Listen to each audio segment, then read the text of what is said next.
¿Qué tal? ¿Cómo les va? Comenzamos esta nueva edición de Campo en Acción, transitando este mes de diciembre caluroso y con un clima previsible donde la escasez de lluvias se hace notar fundamentalmente en estos cultivos como es el caso del maíz. Hoy en nuestro programa vamos a hablar de carinata. Estuvimos en la cosecha de este cultivo invernal que ha ocupado espacio en la geografía productiva de nuestra provincia. También vamos a hablar de plagas, cuáles son los cuidados, cuál es el manejo que hay que darse en esta etapa de los cultivos de granos gruesos. Y para comenzar nuestro campo en acción de hoy, nos vamos a una histórica estancia entrerriana, La Yunta, en el departamento Victoria. Estuvimos charlando con Juan Pagani, su propietario, acerca del planteo productivo ganadero que allí realiza. Con este tema comenzamos nuestro campo en acción de hoy. Esto es una construcción de 1870, año más, año menos. Fue con gran terreno, con muchas hectáreas que después se fueron vendiendo, bueno, se achicó y yo logré comprar esta parte que es lo que quedó cerca del casco, digamos. Han pasado muchos dueños, algunos muy conocidos de la zona también, y en el caso suyo, ¿en qué año llegó más o menos aquí? En el 2005, en el año 2005 yo estaba en la zona soy de Alcorta, estaba en la zona de Villa Minetti y era lejos, era mucho el viaje, así que aparecí acá, que me queda más cerca, acá andamos. ¿Con qué fue lo que se encontró cuando apareció por primera vez? Y bueno, estaba muy desarmado porque esto era de un grupo de italianos que venían de casa y por el trabajo, alambrados y demás, no había mucho, estaba desprotegido totalmente todo, ¿no? Desarmado, digamos. Se armó de a poco y bueno, llegamos a empezar con engorde de hacienda, engorde de vacas, de novillos, y ahora estamos produciendo un vuelco, hacemos hacienda de cría. ¿Es un sistema de producción mixto? ¿Hace también algo de agricultura? Sí. En la parte más cerca acá al casco es agricultura, soja, maíz, sorgo. Y ya después tiene parte de bañado, isla, eso es todo hacienda. Dentro de lo que es manejo ganadero, ¿con qué tipo de animales se está manejando? ¿Qué tipo de raza lo está trabajando? Estamos tratando de volcarla, todas las razas son buenas, pero estamos tratando de volcarlo en Aberdeen Colorado. Va a llevar un tiempo, pero bueno, hay que ir prolijando de a poco. Lo que tiene en la actualidad en la parte continental sería, dentro del manejo alimenticio, ¿cómo lo está realizando? No, todo a campo, a pasto. Se refuerza con silo, silo bolsa, ¿no es cierto?, que con comedero en cada punta de los silos y sería en autoconsumo. Y bueno, y después rollo, pero el fuerte es el campo, a pasto. ¿Y lo que es manejo reproductivo, Juan? Bueno, eso falta un poco como bastante. Ustedes vieron el rodeo, se está armando recién ahora. El porcentaje de parición no es de los mejores, pero se mantiene, porque normalmente este campo tiene un bañado muy bueno y es normal que se saque una vaca gorda, con excepción de este año con una seca impresionante que no dio para engordar, digamos, para que esté en buen estado la hacienda. Comentaba usted recién, bueno, que tiene parte del rodeo también en islas. ¿Ya cuando llegó acá venía con algo de experiencia de manejo de ganadero en isla o fue aprendiendo acá cuando llegó? Para nada. Yo en una época tenía una feria en Alcorta y venía un señor, el profesor Malberti, venía a traer para la venta de los remates de invernada, traía novillos de 4 o 5 años y algunos gordos, otros cuando venía al río había que sacar. Entonces le digo, mirá, yo soy muy pibe, pero quiero entender algo como es de isla, no tengo idea. Me dice, cuando te logres tener animal en la isla, tenés que tener dónde sacarlo, dónde tenerlo, porque cuando viene el río. Entonces, experiencia ninguna, llegué acá y cuando vi que era este campo, digamos que yo podía ir recogiendo la hacienda a la parte alta de la isla, se pasaba al bañado, del bañado se pasa. Entonces, bueno, El tema está, el secreto está en vender la vaca gorda o el novillo gordo, porque si vos te obligas a sacar de la isla, no tenés dónde echarlo y vender, se pierde, ¿no? En la actualidad, ¿en qué superficie más o menos está haciendo su planteo? No, y de agricultura no son más de 300 hectáreas. Después, lo demás también hay partes altas, pero no se hace agricultura. Es así, son un tercio de isla, un tercio de bañado y el tercio de alto, unas 2000 hectáreas.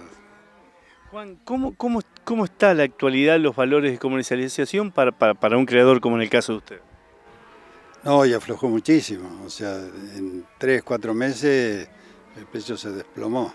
En este momento estamos esperando un repunte, ¿no es cierto? A raíz de que por la seca no había compra de invernada, el gordo no progresaba, así que ahora yo creo que va a haber un repunte en los valores. Al poder retener empezó a llover, llovió 30 hace 2 días o 3, esperamos lluvia el domingo que está anunciado, bueno, veremos. Dentro de su actividad está trabajando para tener haciendas también para exportación, como comentaba recién el doctor Trocero, y con respecto a este tema, ¿cuáles son las expectativas que tiene? Bueno, acá es ciclo completo y exportación desde que vine se está haciendo. Y en este momento le tengo un poquito más de confianza, de expectativa para la exportación que para el consumo, ¿no es cierto? La expectativa es de que, pero no a corto plazo nada. A lo mejor en 2, 3, 4 meses puede haber un cambio. Hacemos la primera pausa en nuestro programa. En el segundo bloque hablamos de plagas en los cultivos agrícolas y también de apicultura. La ingeniera Adriana Saluso es una reconocida profesional que presta servicios en la Estación Experimental del INTA Paraná. Estuvimos charlando acerca de su especialidad, las plagas y por supuesto la necesidad de un monitoreo acertado. Dentro de las plagas, en general, nosotros tenemos los 3 grupos, tanto insectos o invertebrados como malezas y como enfermedades, y cada una de ellas se va a comportar de manera diferente de acuerdo a las condiciones ambientales. En el caso de los invertebrados, o sea, de las plagas que tienen que ver con los insectos, en el caso del cultivo de soja, lo que tendríamos que estar teniendo en cuenta bajo estas condiciones de estrés hídrico es quizás la presencia de arañuela roja. Las arañuelas normalmente son detectadas en forma tardía, cuando ya se ha producido la telita, porque son arácnidos en realidad. Entonces ahí se dificulta muchísimo el control químico si uno tiene que optar por tomar esa medida de manejo. Entonces en este caso el monitoreo inicial es fundamental. Hay algunos trabajos que hablan del impacto que tiene cada arañuela roja. Una arañuela por centímetro cuadrado de área foliar de la hoja de soja puede producir una merma de rendimiento de alrededor de 42 kilos por hectárea. Es decir, que realmente el impacto es relevante. Para Argentina nosotros todavía no tenemos determinado el umbral de daño económico porque no es una plaga que todos los años se esté presentando, sino que está más bien asociada a estas condiciones de estrés hídrico. Pero ¿por qué está asociada al estrés hídrico? Porque la arañuela siempre prefiere hojas que estén estresadas para que les resulte mucho más fácil para poder alimentarse de los hidratos de carbono que necesita para continuar su ciclo biológico. Entonces no es capricho, digamos, que esté bajo estas condiciones, sino porque lo necesita por una cuestión biológica. De maíz, ¿qué tenemos que esperar? Porque es el otro cultivo importante en nuestra región y bueno, también indican las previsiones que va a sufrir fruto de la falta de agua. Sí, con respecto a las plagas en ese cultivo, hay que tener en cuenta que si son maíces que se siembran en forma tardía o maíces de segunda, ahí sí o sí hay que sembrar aquellos maíces que tengan incorporado algún evento que pueda controlar a su vez a la oruga cogollera. Es decir, los maíces que mejor funcionan ahora son todos aquellos que tienen incorporado la toxina VIP. Si por ejemplo los maíces Viptera, Leptra, PowerCore Ultra, todos ellos tienen muy buen comportamiento a la oruga cogollera. Entonces en ese caso, si se espera la siembra más adelante, o sea ya sea a fines de diciembre y demás, sí o sí es conveniente sembrar con una tecnología BT importante. Y lo que más se recomienda, y esto me atrevo a decirlo yo desde el periodismo, de tanto oírlo, es el monitoreo, el control, estar sobre el lote. Exactamente. El monitoreo es la piedra angular del manejo de plagas. Sí o sí es necesario monitorear, pero desde antes de la siembra del cultivo, para evitar tener consecuencias mayores. Por ejemplo, este año no se hizo el monitoreo correspondiente o se hizo un monitoreo deficiente, vamos a ponerlo en esos términos, del gusano blanco en cultivo de maíz. Pues aquellos maíces que fueron sembrados, por ejemplo, en septiembre, en la primera quincena de septiembre, tuvieron un gran impacto de una disminución importante de pérdida de planta a causa del gusano blanco, del tercer estadio de la larva, que es donde produce la mayor fitofagia. Entonces, el no haber hecho un muestreo de suelo previo a la siembra implica tener después consecuencias en el stand de plantas. Entonces, desde el inicio del cultivo hay que hacer sistemáticamente muestreos permanentes en el cultivo para evitar esas pérdidas.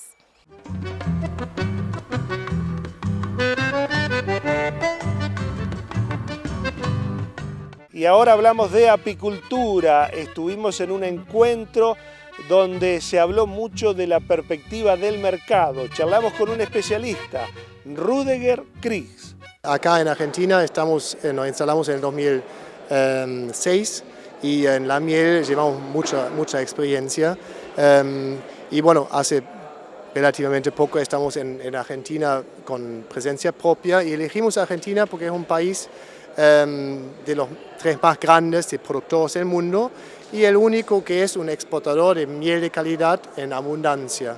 Los otros productores grandes muchas veces consumen su miel, en Argentina no se consume mucho, pero se produce y exporta que el argentino básicamente le gusta la dulce leche mucho más que la miel. Y eso nos da un poco lugar a nosotros para ubicar las mieles en los mercados que más conocemos y que más se ofrecen para la miel de Argentina. Recordemos que Norevo básicamente comercializa materias primas de calidad en todo el globo. Sí, tenemos pocos productos, tenemos 5 productos, en cada uno de los cuales somos o líder del mercado o muy cerca de ser líder del mercado, somos un jugador siempre importante y queremos conocer muy bien esos productos y estar verticalmente integrado en la producción. Dentro de esos 5 productos, la miel es quizás una de las patas fundamentales, ¿no? Por el requerimiento que tiene en todo el mundo. Sí, es uno que es muy diversificado en la producción nuestra, o sea, tenemos muchos lugares donde lo hacemos, de hecho en México, en Argentina, Hungría, Alemania, y tenemos fábricas de captación y procesamiento de miel. Los otros productos básicamente tienen 1 o 2 productos, 2 países donde se producen, ¿no? Esos 5 productos que ustedes comercializan, y si quiere puntualmente en el caso de la miel también, hacen que tengan una multiplicidad de disciplinas dentro de un mismo techo, si se quiere, como la compañía Norevo. Sí, son todo a la industria alimenticia, muchos tienen que ver con dulce, pero de verdad son productos un poco diferentes. Pero sí, ahí tenemos mucha expertise en esos productos, por lo tanto no podemos tener más, porque si tienes más ya pasas a ser un supermercado y no puedes dedicarte mucho ni a la producción ni a la investigación. Queremos en todos los productos que hacemos también hacer desarrollos que cambian el mercado y cambian la comercialización. Todo este trabajo de comercialización se encuentra, por supuesto, de la mano de empresas locales, como puede ser en el caso de esta jornada, como Apícola Alfa, que ayudan mucho a la misma, ¿no? Sí, es muy importante tener una base constante de productores, porque si no, no podemos hacer un camino de mejora del producto. Justamente no queremos ser comerciantes que compran y venden y después ven lo que entra al galpón de calidad, queremos manejar la calidad con los productores y para eso necesitamos gente que esté siempre en contacto con los productos y ahí Omar Cajal de Apícola Alfa nos ayuda mucho. Rüdiger, bueno, indudablemente la mayor parte de las consultas que recibió hoy durante la jornada fue cuál va a ser la tendencia de los valores de la miel en el mundo para la presente y para la próxima campaña? ¿Cómo están dados los mismos? Bueno, ya estamos ahí en un camino de sufrimiento con una baja muy importante, por ahí no tanto en pesos, pero en valor real del producto, o sea, en valor dólares. Y esperamos que mucho más no puede caer el mercado. Estamos viendo una tendencia donde todos esperan hasta que termine la baja y ahí van a comprar, y espero que pronto va a comenzar a subir de vuelta el precio en términos reales. ¿Cuáles son los obstáculos con los que se encuentran hoy para que esté vigente esta baja que usted menciona? Bueno, básicamente tenemos un tema para la miel de Entre Ríos, el mercado es Europa. Europa tiene un problema de la fortaleza de su moneda, que está bajando mucho, entonces le conviene menos de comprar de las zonas donde se cotiza en dólares y que compiten con los Estados Unidos, que es Argentina, y le conviene más comprar de Ucrania, por ejemplo, que es un país donde venden en euros. Es un tema, y la otra es la recesión en Europa, que pone un poco en duda el futuro consumo de la miel, porque no tuvimos una inflación y recesión a la vez en Europa hace muchos años, la última de la crisis del petróleo, y no sabemos cómo va a reaccionar el consumidor. Y es una incertidumbre nuestro y también de nuestros clientes. Nos vamos a la última pausa de nuestro programa y en el tramo final conocemos cuál ha sido el rendimiento de la carinata. Jordán Esterri es un profesional de nuestra provincia. Con él estuvimos en el momento de la trilla de la carinata, conociendo lo que fue el manejo y los objetivos para sembrar esta oleaginosa. Es un cultivo interesante, que la idea no es un reemplazo de los cultivos de invierno, sino un complemento. Así es, y en este momento estamos justo en la época de trilla del mismo, y básicamente ¿cuáles son los conceptos que se deben tener en cuenta a la hora de comenzar la misma? Y bueno, este cultivo es un híbrido que se llama Nuchet 400 del semillero Nucid. Este lote se empezó a trillar el domingo, está más o menos en un rinde promedio de 18 quintales, se empezó a trillar con bastante seco, está abajo de 10% de humedad, y la verdad que el productor creo que está conforme con el rendimiento que está obteniendo. Para conocer un poco más la historia del cultivo, ¿cuál fue el cultivo antecesor del mismo? Bueno, esta carinata se sembró el 18 de mayo, el cultivo antecesor fue soja de primera, acá estamos ubicados en el departamento Antelo. Dentro de lo que es la preparación del barbecho, ¿qué fue lo que se realizó? Bueno, previo a la siembra se hizo una aplicación de un herbicida que es de contacto a base de la droga paraquat, junto con un residual, metribuzin. Eso fue unos 5 días antes de la siembra. La siembra, como dije recién, 18 de mayo, se sembró con 5 kilos de la semilla híbrida y 125 kilos de fertilizante mezcla. En este caso una buena experiencia hacer la semilla híbrida porque es el primer híbrido que hay en el país, ¿no? Exactamente, exactamente. La verdad que es una novedad de Nucid y está dando muy buenos resultados. Es un híbrido rústico que tiene mucho potencial de rendimiento, es estable, tiene un secado parejo. La verdad que estamos muy conformes. ¿Sanitariamente ha tenido algunos sobresaltos esta campaña, un cultivo como carinata? No. Puntualmente esta campaña, la verdad, como viene siendo muy seca, no ha habido ningún tipo de problemas de enfermedades fúngicas. Sí se hizo, por ejemplo, en este lote una aplicación para control de plutela. ¿Esta sequía, digamos, afectó el rendimiento del cultivo o qué potencial más tendría de haber sido un año normal? Sí, creemos que afectó la falta de agua y también unas heladas que fueron medio fuera de lo normal en octubre, pero hablando de potencial, nuestra zona creo que puede estar tranquilamente por encima de 23 quintales por hectárea. A la hora de comenzar la recolección de un cultivo como este, ¿hay que tener alguna consideración especial? Sí, seguramente es un punto clave la trilla. Lo que estamos sugiriendo nosotros es, una vez pasada la madurez fisiológica del cultivo, se hace una pulverización con un producto secante para emparejar la madurez y el secado del cultivo y que sea una trilla limpia y fácil.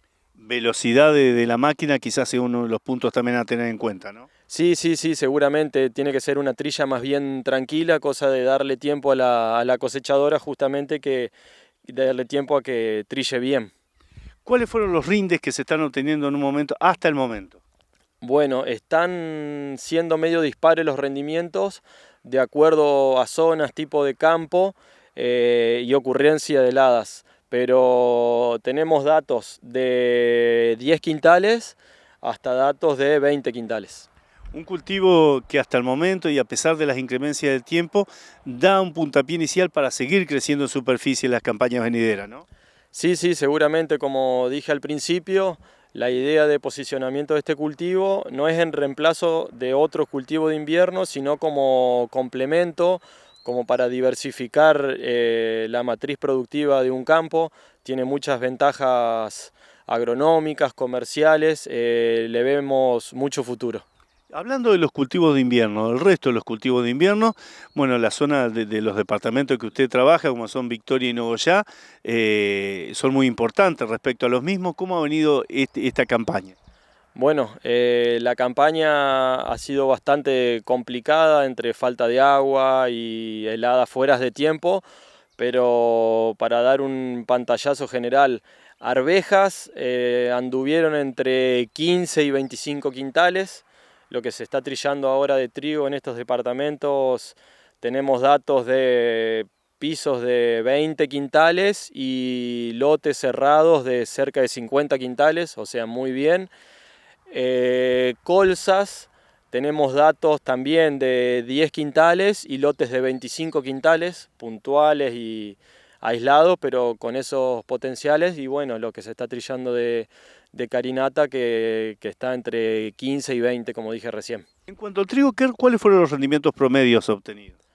Y rinde promedio de trigo está pisos de 20 para esta zona y máximos que yo he escuchado por lo menos de 50. Bueno, me imagino que también debe haber muchas expectativas para poder continuar con lo que queda de la siembra de campaña de granos gruesos, ¿no? Sí, seguramente. Ahora se está enfocado principalmente en lo que es la recolección de trigo y ya pensando en, si Dios quiere, hay un pronóstico de lluvia ahora para jueves que deberíamos esperar y para poder sembrar tranquilos y 40-50 milímetros por lo menos. La verdad que el pronóstico no da esos milimetrajes, pero bueno, todo lo que venga de agua será bienvenido. ¿Y cuál es el estado de los cultivos que ya fueron implantados? Lo que es maíz está en B10 y empezando en algunos lotes puntuales a florecer, muy complicados a la hora del mediodía, se ven acartuchados, sufriendo mucho. Y lo que es soja, hay soja de primera sembrada sobre rastrojos de sorgo o maíz, que están en estado cotiledonar y hasta 3-4 hojas trifoliadas. Lo que es para las siembras un poco más tardías, ya sea de maíz o de soja, ¿puede llegar a haber un incremento de superficie o se va a mantener igual con respecto a la campaña anterior? Y por ejemplo, lo que es maíz en nuestra zona, que generalmente tiene mucho componente de maíz de primera, prácticamente se va a sembrar mitad de primera y mitad tardío o de segunda, que es un cambio bastante importante, ya los productores previendo el pronóstico de sequía. Y lo que es soja yo creo que va a aumentar la superficie en detrimento justamente de algunos lotes de maíz. Llegamos al final de esta edición de Campo en Acción y para nuestras próximas ediciones seguiremos recorriendo las principales cadenas agroalimentarias de la provincia de Entre Ríos. Como cada semana son muchos kilómetros que hacemos para ir conociendo cada rincón de la provincia de Entre Ríos y llegar a ustedes con lo que hace la gente de nuestro sector productivo. Como siempre les agradezco mucho que nos elijan cada semana. Nos volvemos a encontrar en 7 días. Por su atención, muchas gracias.